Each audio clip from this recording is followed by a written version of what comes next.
আসসালামু আলাইকুম।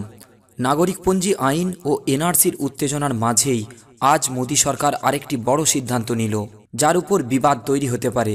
আর এই সিদ্ধান্তটি হলো এনপিআর এর উপরে, অর্থাৎ রাষ্ট্রীয় জনসংখ্যা নিবন্ধীকরণ সংক্রান্ত। তাই চলুন আজকে আমরা জানব এনপিআর কি এবং এর নিয়মাবলী।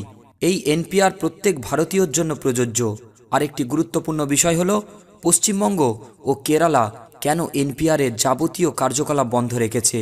চলুন প্রথমে জেনে নিই এনপিআর কি।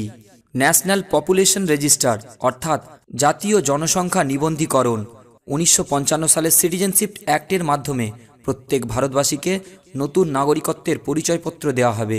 হ্যাঁ বন্ধুরা, ভোটার, আধার, প্যান এবং পাসপোর্ট নাগরিকত্বের প্রমাণ নয়।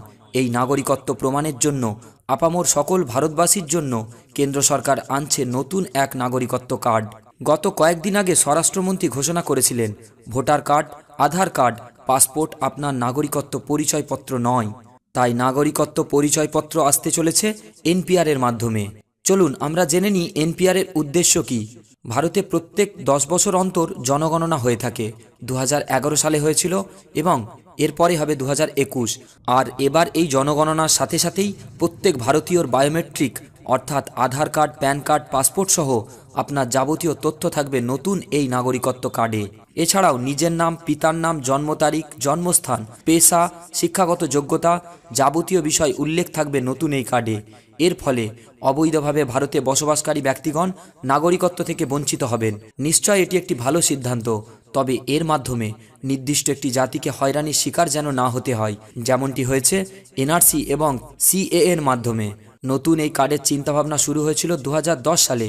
আজ ইউনিয়ন ক্যাবিনেট সদস্যগণ এনপিআর এর আপডেট মঞ্জুরি দেন এবং এর জন্য 8,500 কোটি ফান্ড মঞ্জুর করেন, যা 2020 সালের এপ্রিল মাস থেকে শুরু হয়ে যাবে। প্রত্যেকের বাড়ি বাড়ি আধিকারিকগণ গিয়ে আপনার নতুন কার্ডের জন্য এই তথ্যগুলো সংগ্রহ করবেন। এবার চলুন আলোচনা করি কেরালা এবং পশ্চিমবঙ্গ এনপিআর মানছে না কেন। কেরালা এবং পশ্চিমবঙ্গ এই নতুন এনপিআরকে অমান্য করেনি, তবে বর্তমান পরিস্থিতিতে এনআরসি এবং সিটিজেনশিপ অ্যামেন্ডমেন্ট অ্যাক্ট যেহেতু সংবিধান বিরোধী এবং এটি ভারতের নাগরিকত্বের সাথে জড়িত, তাই প্রথমে সিটিজেনশিপ অ্যামেন্ডমেন্ট অ্যাক্ট নিয়ে যে অস্থিরতা সৃষ্টি হয়েছে সেটা আগে শান্ত হোক।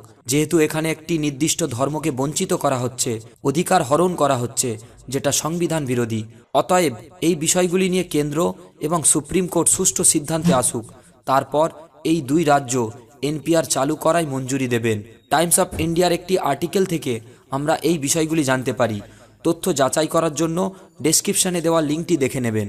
আর একটা বিষয় উল্লেখ করি, এই এনপিআর কিন্তু অসমের ক্ষেত্রে প্রযোজ্য নয়, অর্থাৎ এনপিআর অসমে এখনই লাগু হবে না, যেহেতু সেখানে ইতিমধ্যে এনআরসির মাধ্যমে নাগরিকদের বাছাই করা হয়ে গেছে।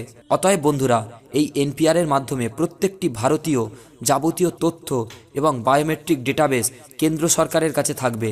তাই সরকার এটি অতি সুরক্ষিতভাবে রাখার ব্যাপারে অঙ্গীকার করেছেন। যদি এই ব্যাপারে আরও বিস্তারিত জানতে চান কমেন্ট করে জানাবেন। পরবর্তীতে এনপিআর সংক্রান্ত আবারও আলোচনা করব। ভালো লাগলে লাইক দেবেন এবং বন্ধুদের মাঝে বেশি বেশি শেয়ার করে দেবেন, যাতে করে তারাও এই বিষয়টি জানতে পারে। ততক্ষণ পর্যন্ত ভালো থাকবেন। আসসালামু আলাইকুম।